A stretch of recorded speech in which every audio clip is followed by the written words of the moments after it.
And if you're new to the show, welcome. This is your home show where for almost 9 years providing education and options when it comes to your most valuable asset, your home. And we got a great show planned for you today. If you want to join the show, 504-260-0995, or you can shoot an email to info@mortgagegumbo.com. That's info@mortgagegumbo.com.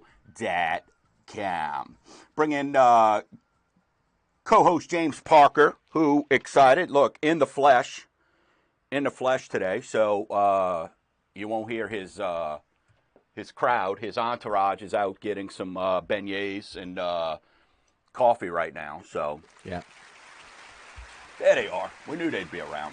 I left the microphone on in bug tussle. Yeah.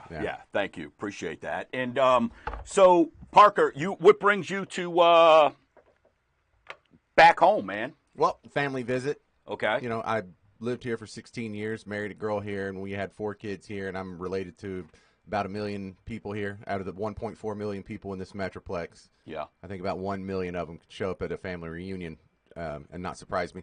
So a couple reasons. Birthday party for my niece. That's great. Another bad reason, her grandmother's in home hospice in Lakeview. So I'm also enjoying brother-in-law's new house on the North Shore. We have mentioned on previous episodes he going through the phase where he just was born and raised in New Orleans and had been living in Lakeview with 2 kids, but now that they're both of school age, plus the rising cost of insurance was a huge factor, they had to move to the North Shore. And they didn't have to move to the North Shore, but the math changed. Because when you look at what their house was worth in Lakeview versus what they got here, it's almost an even split, but their house is much bigger. They have a much bigger yard. Their taxes are much, much lower. But the big one is the insurance is lower. And then on top of that, now that they have 2 kids that are of school age, tuition goes away, and that's a huge factor. So now I am going to be observing and reporting on how they handle the lifestyle adjustment of now they both have a 45-minute commute to work and back every day. Yeah. And so we all know that's the big trade-off. Is it worth it? Now, I made that commute before. When I first moved here, I had a job on the North Shore, and then when I got a job on the South Shore, I made that commute until my lease was up, and then I was like, nope, this I can't do it. But about 100,000 people do it every day. Yeah. So someone's doing it, and for some people, they think it's worth the trade-off, and we're about to see if it's worth it for my brother-in-law. And I find that interesting for this show because the thing that triggered their move, rising cost of taxes, rising cost of insurance, here comes tuition. And they didn't care if the interest rate was still at 3% or if it was 7%. I think they still would have made the move if it had been 11%. Really? Oh, yeah. So, you know, what's the trade-off if the interest rate's higher? Well, maybe your buying power goes down a little bit, but they were very much of the mindset, even though they didn't say it in the perfect Dwayne Stein parlance of we are going to marry the house and date the rate. Right. And it was funny because I asked them a couple weeks ago, what interest rate you get on the mortgage? He's like, I don't know. It's like 7%. Yeah. Didn't even care. Right. I know what mine is. Mine is 2.95. Right. I got it down to the 100th of a percent. Right. So not only is he not invested or caring about the rate, he didn't even remember it in conversation. And, you know, now his question is, how far does it have to go back down before he should give you another call? Because they got the mortgage through you guys. Yep. And so I would guess that's what I want to start with. If he got a mortgage at 7, does he refinance at 6? Does he refinance at 5? What number triggers that process? Yeah, I mean, that's a good question. So a lot of what you got to understand is it's going to be based on the situation, right? So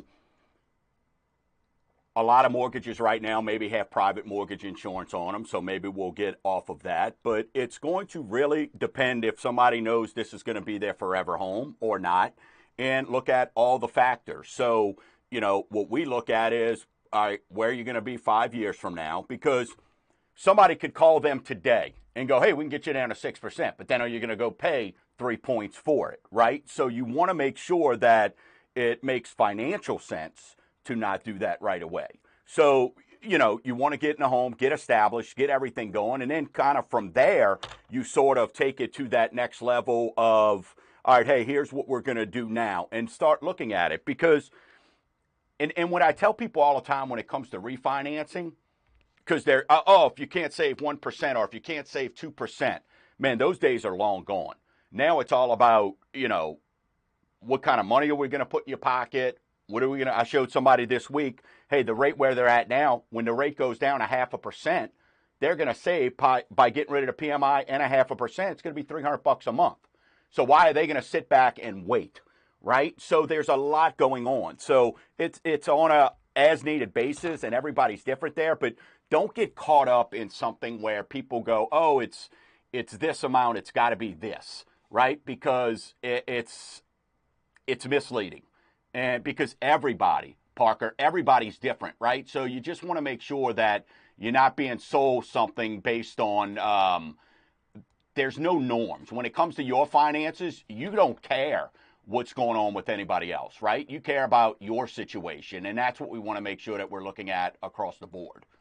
So it'd be the same thing for your brother-in-law. Okay, now here's something that you've probably heard 1,000 times, but I only have a few anecdotal experiences in this. All right. They got a new house, and we're hanging out in it. And look, I've never seen this house before. This is the first time I'm looking at it. They've only been here a couple weeks, but they've already got this vision.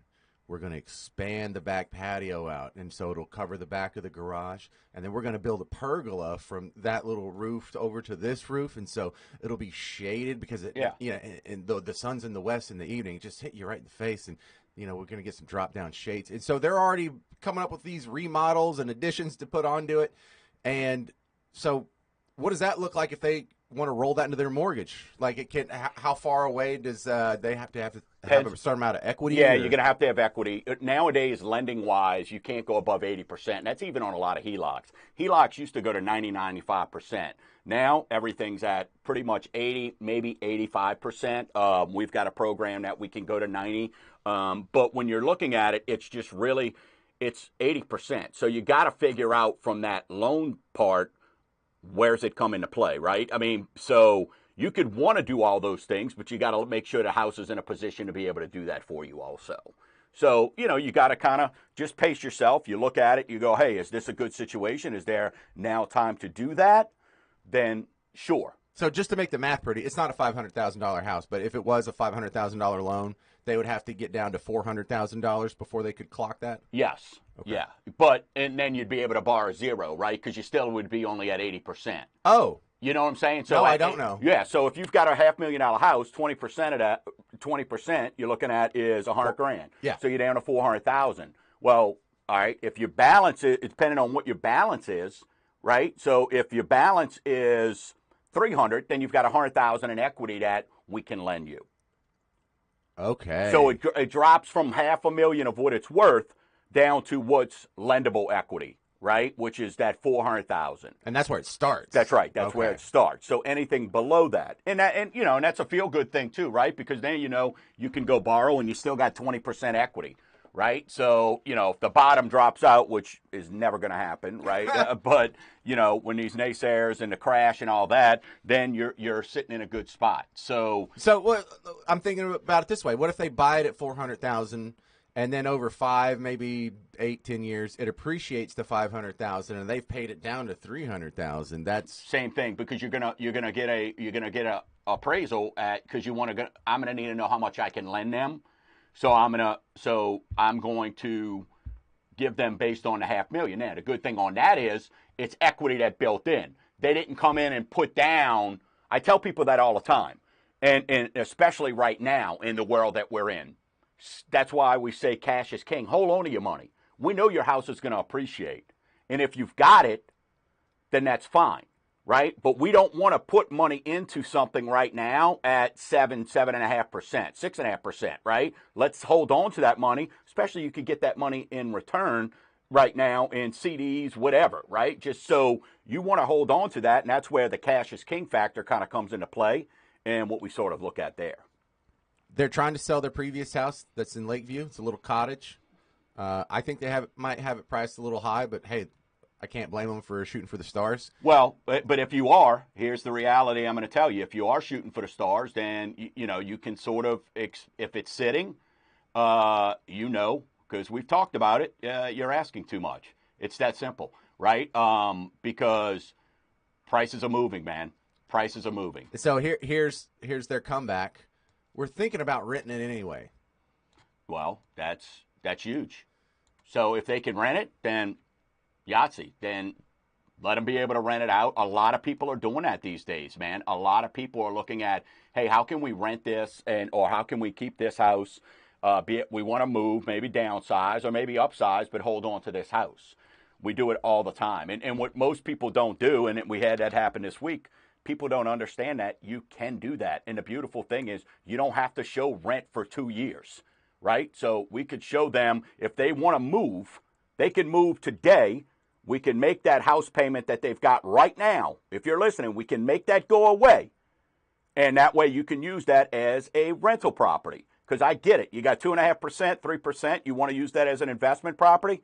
We're doing that right now more than ever. That's one of the reasons why we're booking so many loans, because I'm amazed, and this goes back to lenders who got in because they were able to sell interest rate, but they don't know how to make loans happen, right? They don't understand how to help clients maximize. Of course, if everybody wants to hang on to their 2% interest rate if they can, right? Who doesn't? Oh, you know it. That's exactly what they're so looking so at. if that's the case, then let's look at what some of those options are, and try to see how we can make that better for them, Okay, financially, mathematically speaking, I think they would be better off if they turned that into a rental. However, that's work. There's the human element of, are you really going to make sure the toilet gets fixed? Or are you going to keep up with all that paperwork? Or what happens if there's a legal issue? Or, you have to evict somebody and go through all that. I don't know if I would be willing to do that, so I don't want to push that too hard. Well, it just depends. Listen, I mean, it's not like these shows. It's not like these DIYs and all that stuff where they make everything look so easy, Parker and Gumbo Nation. It is a lot of work, and especially when you only have one, right? Because if something goes wrong, trust me, I've had an investment property in a rental where it was only one, and when that one goes bad, it's on you. The bank's calling you. They don't care that somebody else didn't pay the bill or didn't do whatever. They're calling you. So, you gotta look out for that. So, but hey, on the other side of the break, on the show today, got so fired up. You on the show today, what do first-time home buyers? What you should know? What should a first-time home buyer know? And have you seen what's going on with debt? We're ringing the bell on debt. So if you've got any questions, shoot them in info@mortgagegumbo.com or 504-260-0995.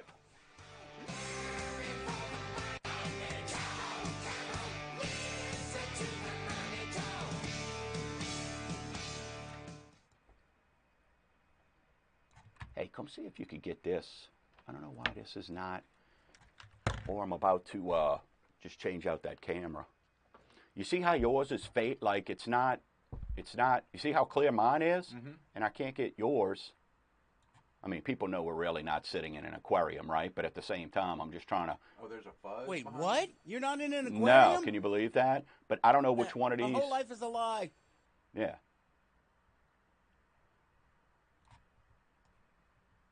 You see what I'm saying? Watch. Here. Why is it translucent? Yeah. And if that's the case, we'll try to change out the camera or whatever. But even if I went to all black, it was still the same thing. But you see how it's different? Oh, yeah. It's... All right. Let me see. It is like an opacity thing. Is that what this one is? No, click on here. Watch out. Yeah, it's that one. Yeah, but pull that. Yeah, there you go. That's the chroma key. So, yeah, there you go. Configure video.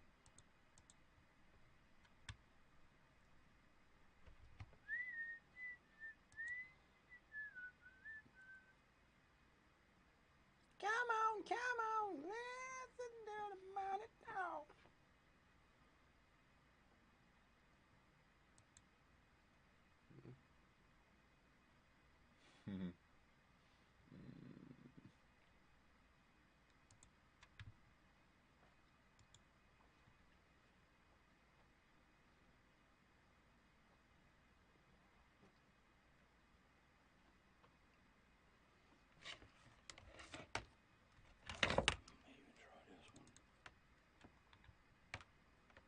One minute. I don't think there's anything wrong with the camera. Yeah, it's just the settings, huh? Yeah, but... We're probably coming back soon.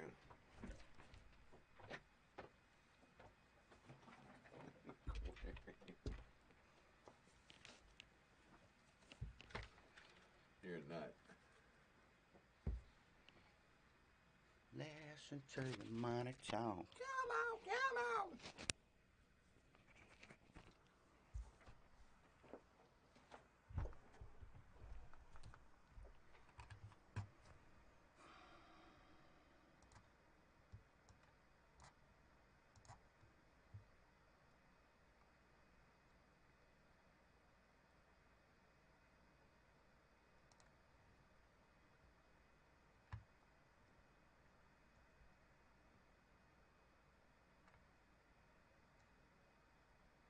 All right, here we go. All right.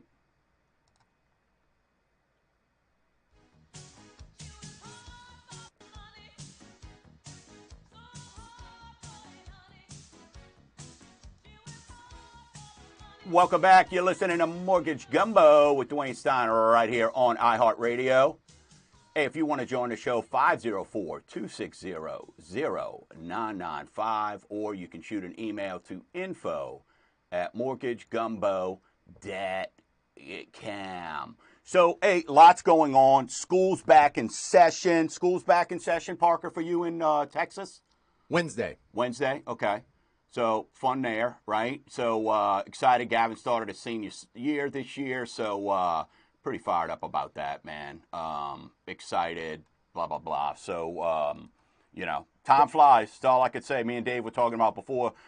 Dave, you got a senior as well in your household too, huh, man? Yeah, man. DJ's a senior at Franklin this year. Yeah, so we're not getting any younger. That is for sure. So, Do they have jobs? I can't wait until my kid gets a job. That seems like the great milestone I'm looking for.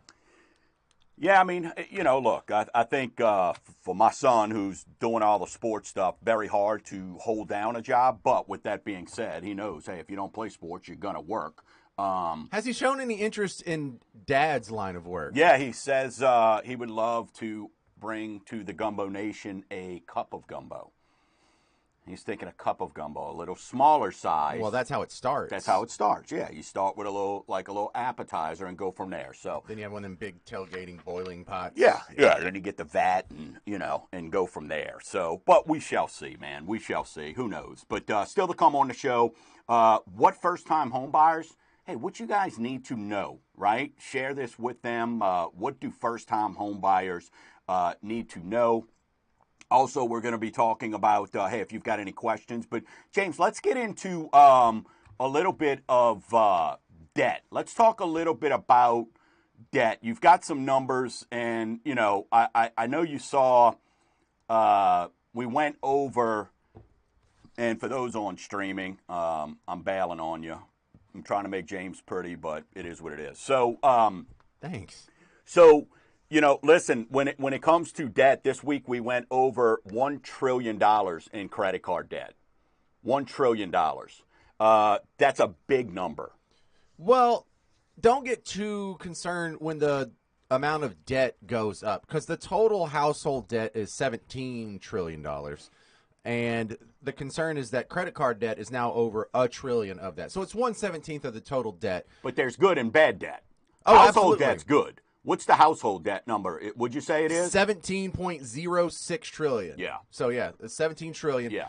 And in good times, when the economy's ticking and productivity's doing well and income's doing well, and you see just like an economic surge, you also often see a debt surge to go with it. And part of that is because, hey, people have more money. They can take out bigger loans, and they can go buy a boat and take out that debt. And the bank's not scared to give it to them because things are going pretty good. And then the people who are lending the money are a little more generous as well. So necessarily higher debt doesn't mean we're in trouble.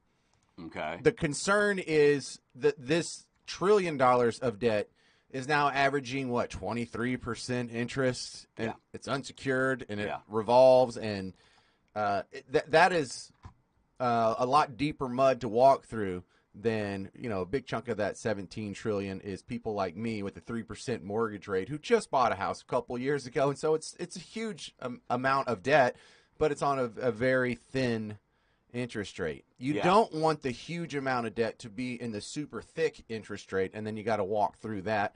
But that's one of the ugly things about inflation. It's really hard to gauge this number because the 1 trillion in debt now doesn't equal what 1 trillion meant 5 or 10 years ago. So I don't know how concerned we should be about this. You have to think of everything in ratios and percentages. Yeah. And it clouds the picture. I don't know how bad this is, but it is worse than it was last month and the month before.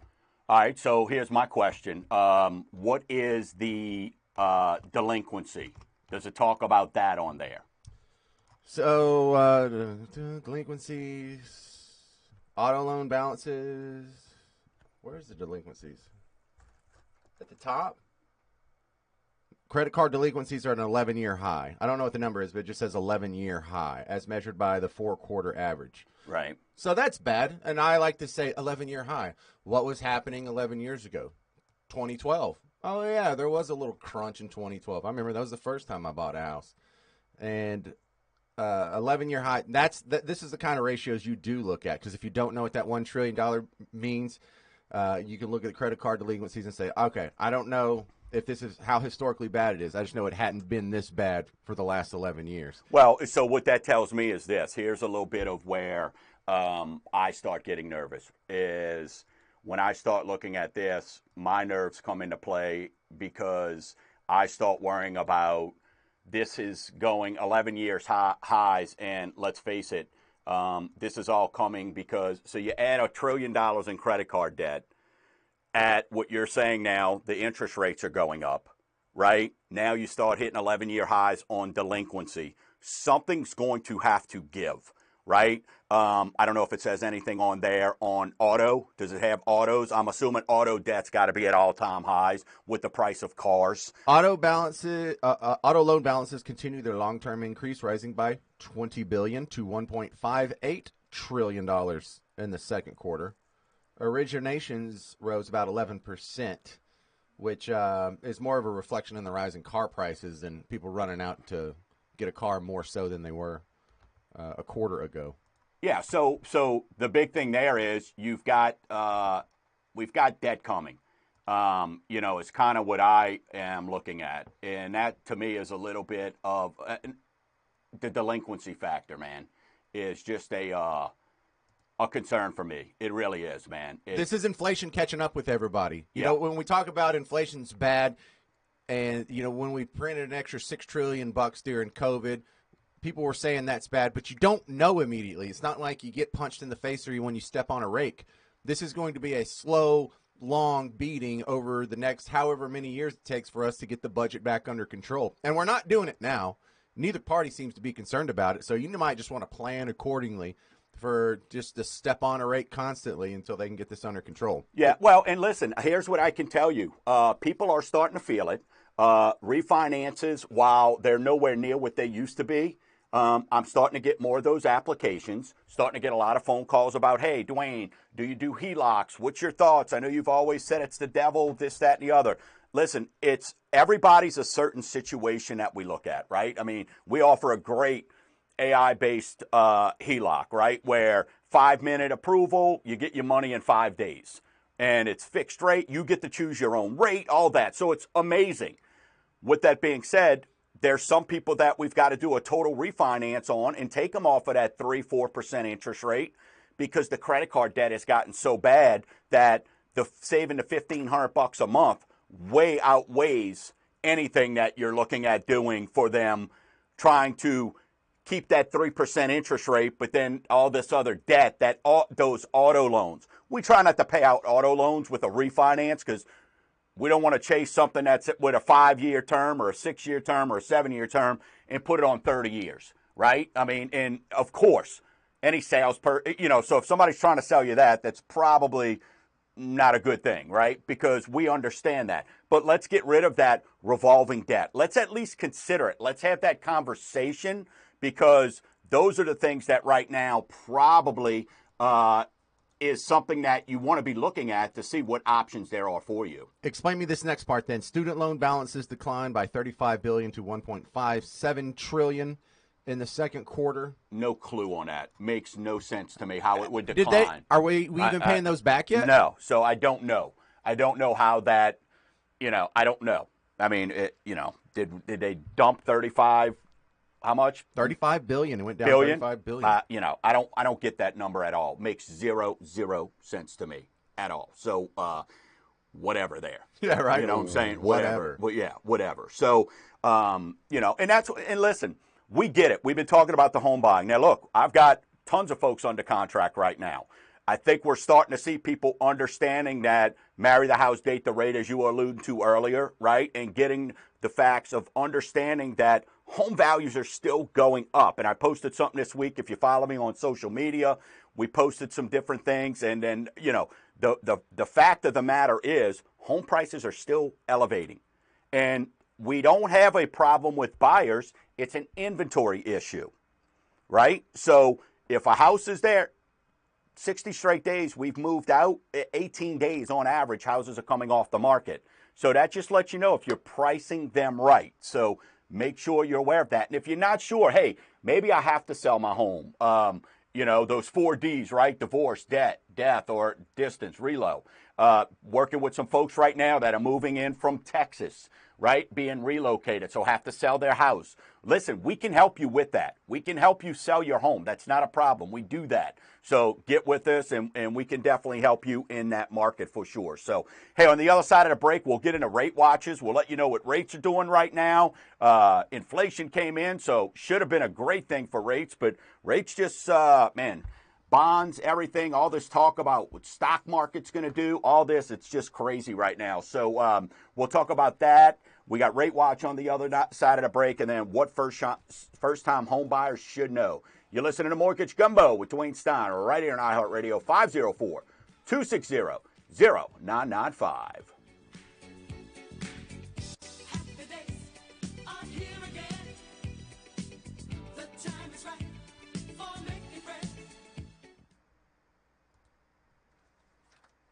Good times. All right, Parker. I beat this. Move right there, and then I got that. Just turn that. Here, let me get rid of that.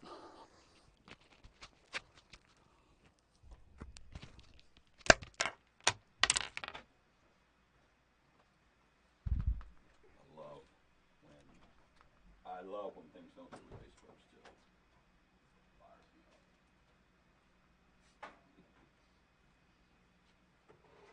So that's the camera. So just kind of move right here. That way, everybody ain't looking at your back.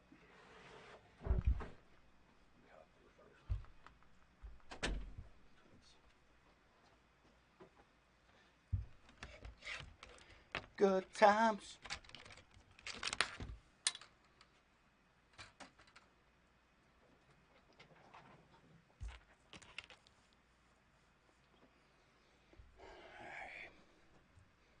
There you go. Yeah, come this way a little bit more, Parker.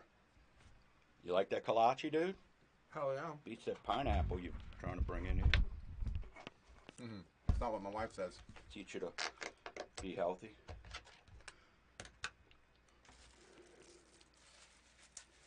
I gotta be beautiful, man. I'm on TV. Yep.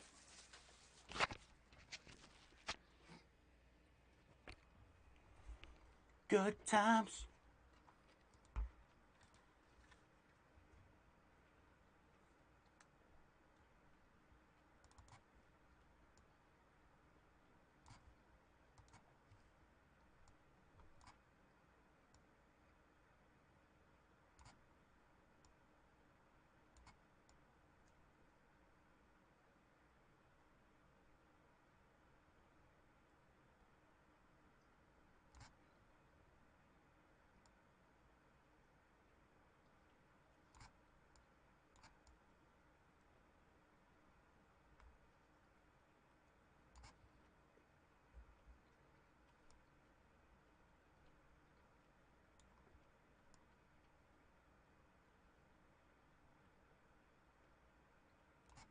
They are Minute and a half. good times.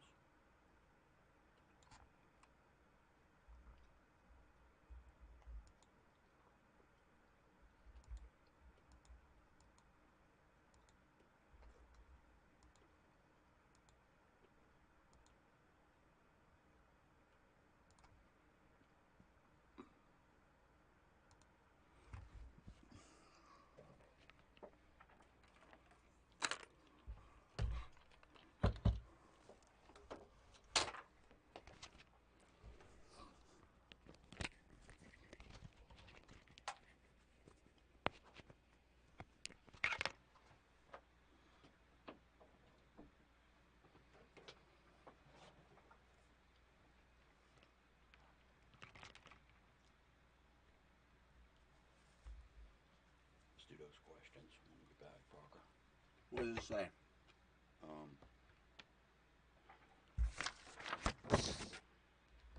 Should I pay off my mortgage? I just came into an inheritance. Should I pay off 30? My mortgage? I got 3 1/4.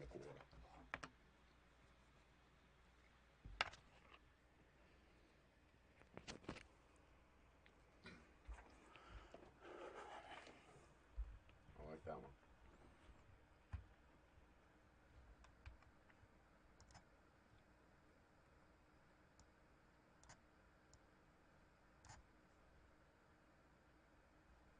Here we go.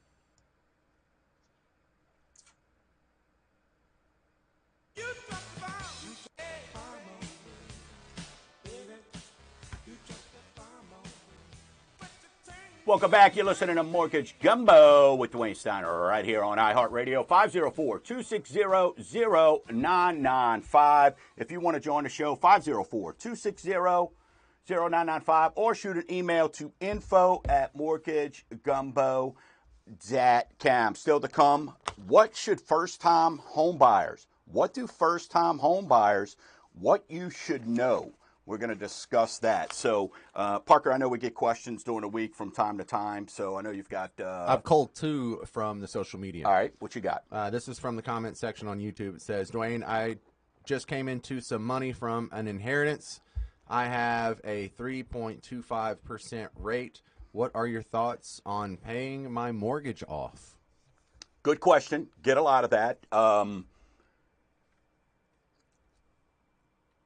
Right now, I mean, if it's at 3 1/4, the banks are paying you more. So I would say let's maybe use that money for something else. Let it sit in a bank. Go get a couple-year CD. You're stealing money at 3 1/4. So to pay that off, what are you really accomplishing? I get it, no debt, right? And it's nice to not have that monthly payment. You know, that's pretty much everyone's biggest monthly payment. And if you get rid of that, then it frees up your other cash flow. Yeah. I guess my rule on life is because, and somebody listening to this may be like, oh, dude, hush up. You're in a lending business. You're just saying that. Anything that I share is through 30 years of what I see, right? I don't have enough experience for me personal in my 6 transactions to do a show for 9 years. It's the things that I see every day. And here's what I can tell you is cash is king. It's always been king, and it will always be king. Anytime, you and Greg used to talk about this all the time, life happens, right? Life happens. And this is an awesome surprise, this inheritance he got. And while he's asking my opinion, so I'm giving it, right? While I think to pay it off may be a feel-good, I think he could use that money, this gift, probably a little bit more wiser. Because if he pays off that mortgage, and I don't know anything about his financial situation, the only way he gets that money back is to go pay higher than what he has right now. So if that life happens, that life event happens, the cash that he's got making in his CD or making in his savings account right now, having access to that while still having a 3 1/4 interest rate, to me makes more sense to kind of hang on to that. What's your thoughts? I mean, you look, for over a decade working with Gregory, I mean, what is kind of you've heard on that? What's your philosophy, so to speak? I have no clue what to think of that until I know how much he inherited and how much it will cost for him to pay off the mortgage. Because if he inherited $1 million and he only has to pay off $50,000, sure, go ahead and just a small little chunk. Good point. So pay that off. If it's going to take up the majority of the money you inherited to pay off your house, I'm surprised he would even be thinking about that, because would you rather have a pile of money or no mortgage?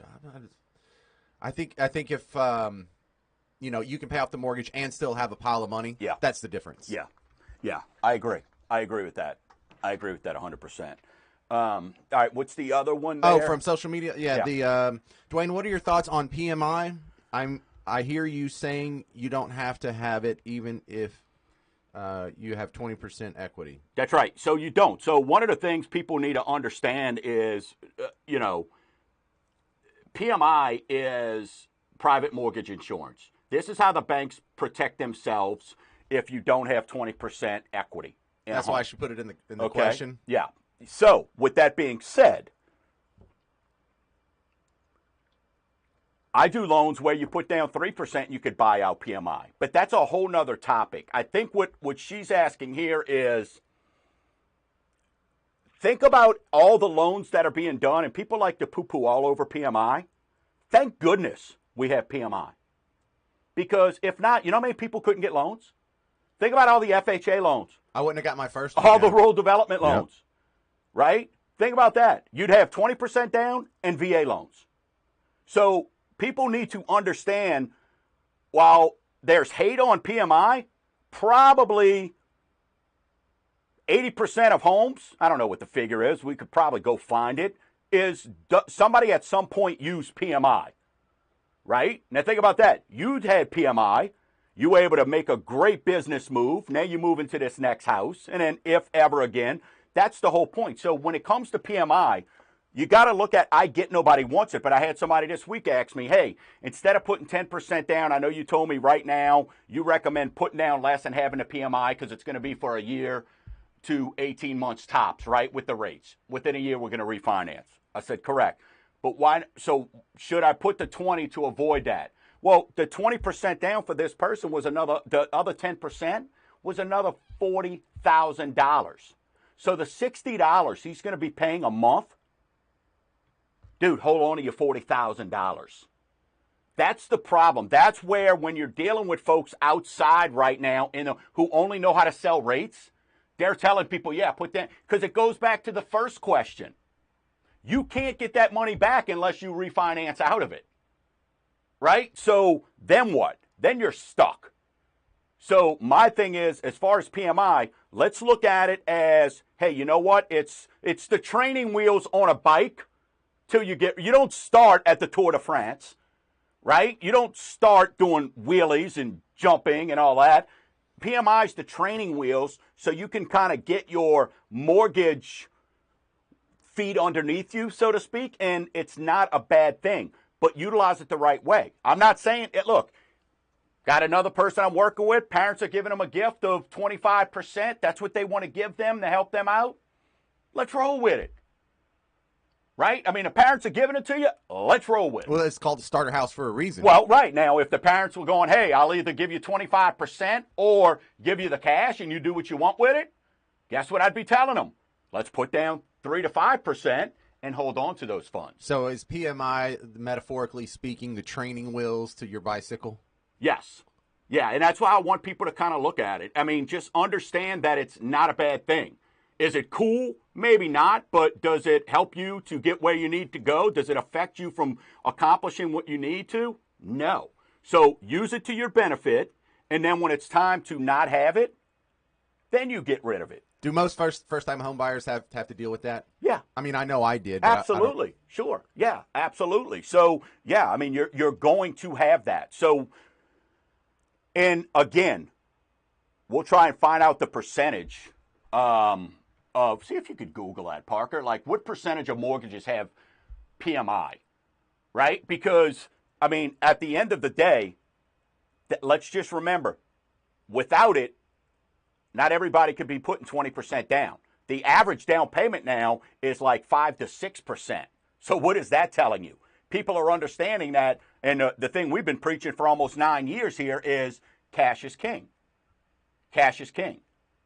So understand when it's coming to that. Were you able to find something? Yeah. Or does it break it down by loans? Because obviously FHA, it's going to be 100%, right? You know, stuff like that. So it looks like 42% had PMI coverage. On their have PMI coverage? Yes. Half of loans? Yeah. 42%, yeah. Right. And 25% of GSE loans have PMI. Government service entities. Right. So think about this. Freddie. Yeah.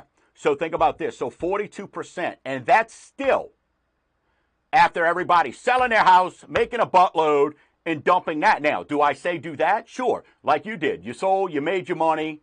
Hey, I'm going to put that money into this home. I've got a client right now, $1.5 million, getting relocated with work. is going to make $600,000. So is taking that money and putting it down into the new house. I get it. Sure. Okay. Right? But at the end of the day, just kind of, and I know we kind of went off on that one question, but I want people to understand, look at PMI as a benefit. It's a start. It's your pads, right? It's you know, when you're playing football, it's your cleats. It's the stuff that you need to be competitive. And you can't. Most people can't get into the home buying world without that. Well, it goes right into our next topic here. Do we have time to do this now? The advice for the first-time home buyers? No, let's do that on the other side of the break because we've got one segment left. So, you know, so if you've got any questions like that, hey, get them in. Go to mortgagegumbo.com or info@mortgagegumbo.com. Any of the social media sites. Look, go subscribe. Go to our YouTube channel. It's free. 500 plus videos, folks, on YouTube of us discussing past shows. We break down different things. They're categorized. We talk about PMI, how to cancel PMI.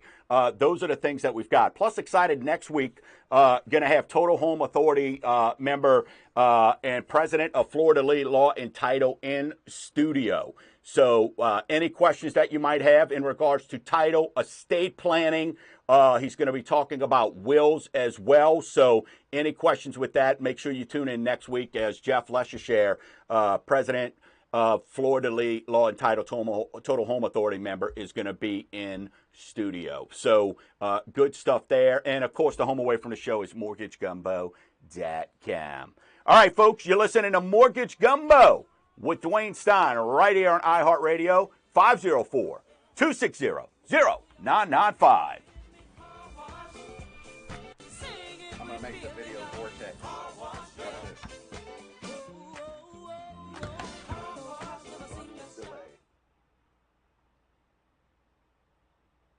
Oh, that's cool. All right, 2.5 minutes. I can see what that looks like. So there's a delay.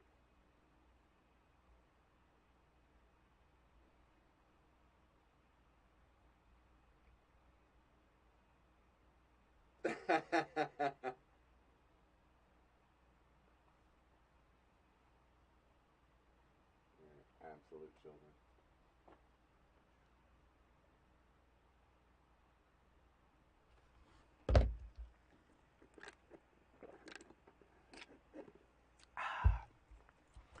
Talking about the car wash. No one hangs out in the car wash anymore. What the heck was that? You people were losers. So our parents are such dorks. You all hung out at the car wash? I'm talking about the car wash. Yeah.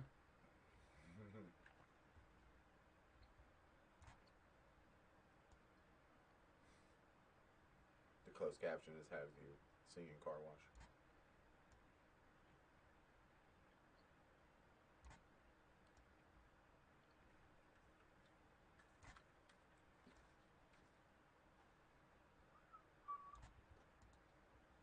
Hello, Emile.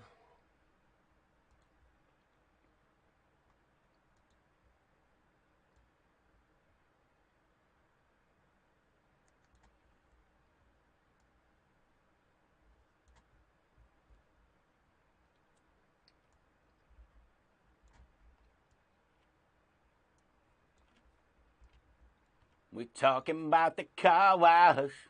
Whoa, whoa, whoa.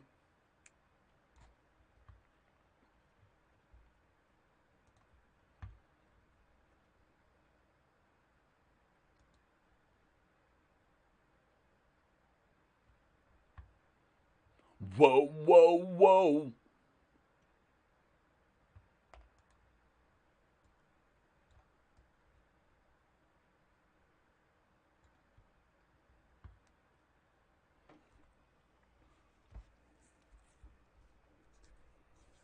All right, here we go. Hey, Saints play the Chiefs tomorrow. Saints play the Chiefs tomorrow.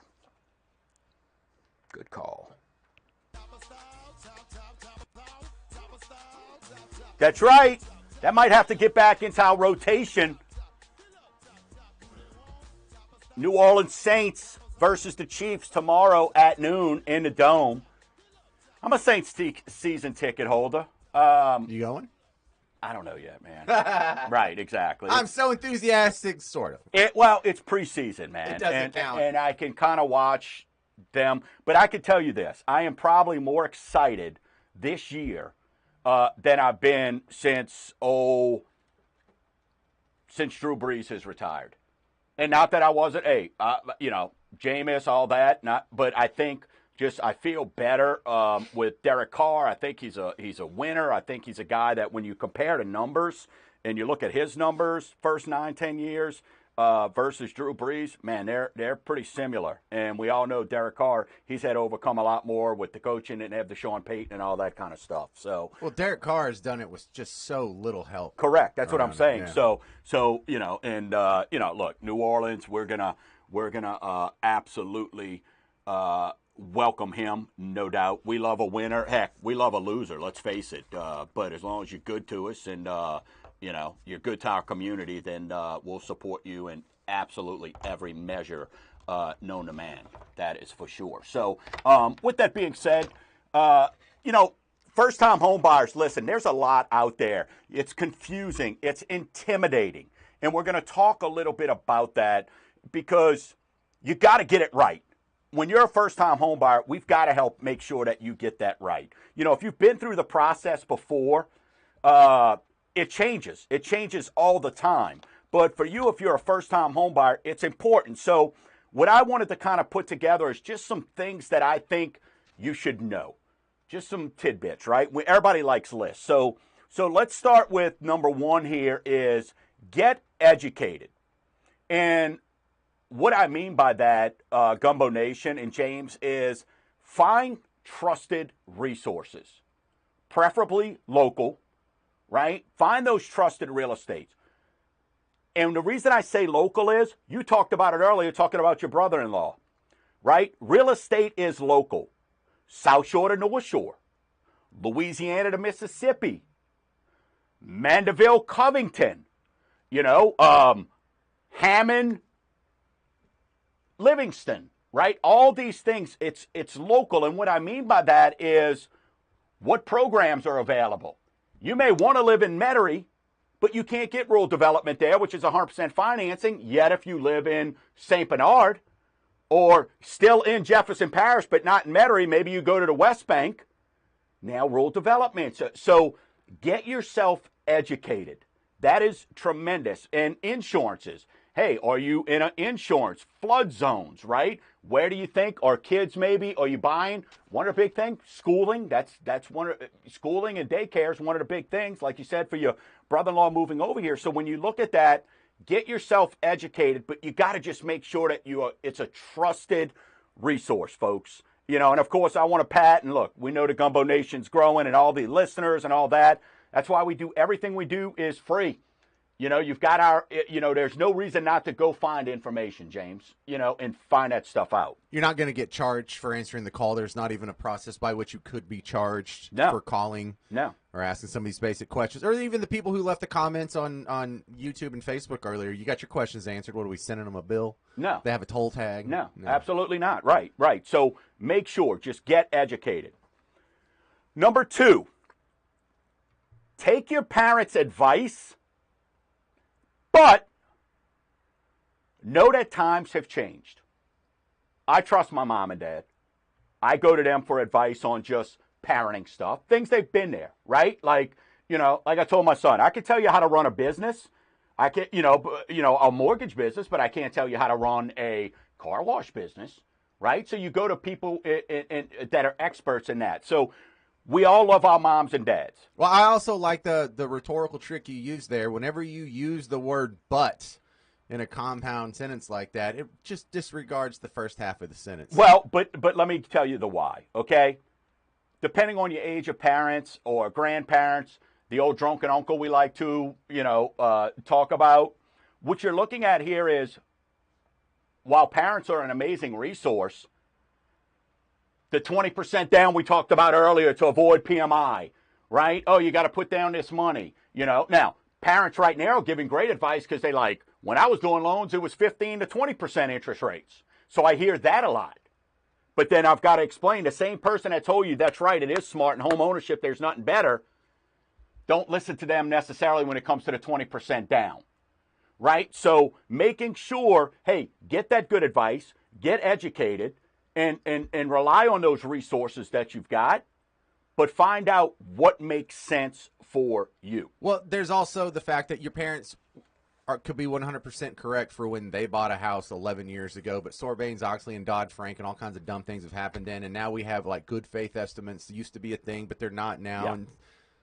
Yeah. And it changes on a weekly basis. It changes monthly. So there's a lot going on. So that, again, I wanted to say that because I think it's important, especially for our audience, because tons of referrals. Hey, my uncle, my dad, my parents, grandparents told me to give you a call.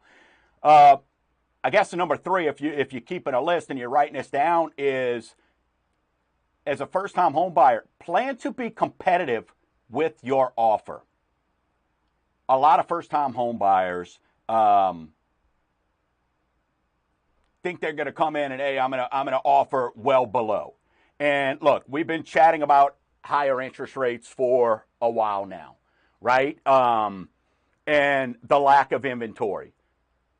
So you would think with rates where they're at, if we were in a normal market, they'd be giving houses away.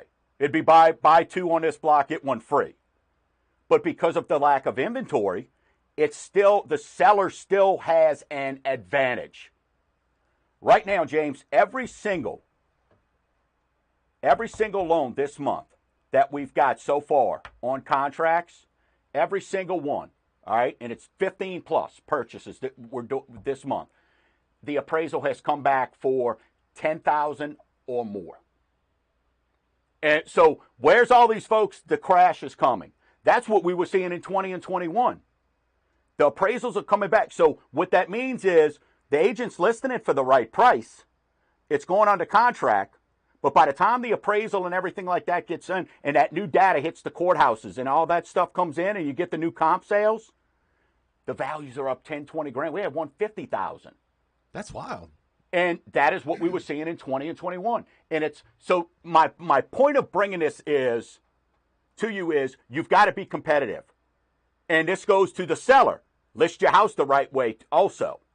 Because right now, the seller has that advantage. And you don't want to be coming in with some lowball offer, some insulting offer. I hear that all the time. Well, it's been on the market for 30 days, so, they're asking $225. We're going to come in at $180. You're not going to get it. And they'll call back and go, you're right. We didn't get it. So you've got to be competitive. And that comes back to where, making sure that you're working with people that know. Because when that happens and they go, when we're going to come out, I'm like, all right, well, who's your realtor? And then I want to call them and go, what are you doing here? But you kind of remember what it was like when you were buying your first house. You didn't want to get duped. You wanted to find a deal. You wanted to be able to brag. Leads back to the first thing. Get educated. Know what's going on. Because you're going to get disappointed if you do that in this market. Right? Those deals, so to speak, with air quotes, they're not out there. Oh, no. The house I bought a couple years ago was the 6th house we put an offer on. Right. That stunk. So understand that. That's why what we're doing is we're showing people, if they're asking $225, go $225 and ask them for 3% in closing costs. 2 minutes. Right? Get yourself $6 to $8 grand in closing costs instead of going $225 down to $219. That payment's irrelevant, and we're going to refinance anyway. And then I would say also, lastly, is get pre-approved, not pre-qualified. So many of you don't know the difference, and I'm speaking to realtors too. Pre-approved, not pre-qualified. Pre-approved means we have looked at. When you get pre-approved with us, you get to go make an offer, and I put $5,000 on your name, saying that if we don't close on time, we're going to give the seller $5 grand. A pre-approval means it's been through underwriting. A pre-qualified is, hey, Dwayne, I need a letter so I can go make an offer. So sellers, for you as well, make sure you are getting a pre-approval, not a pre-qualification letter.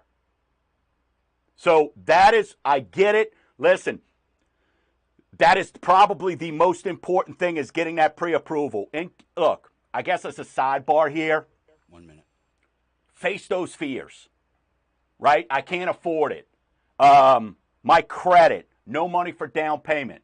James, use the word free. Go to mortgagegumbo.com for free. We do a free soft pull. We will let you know what your buying power is. This week, somebody, a 580 score, James. We got their credit to 620. They're out looking for a house this week. 3 other lenders told them they couldn't do nothing because they judged them by a credit score and not looked at what their opportunities were. Remember, mortgagegumbo.com. Till next week, Gumbo Nation, keep stirring the pot.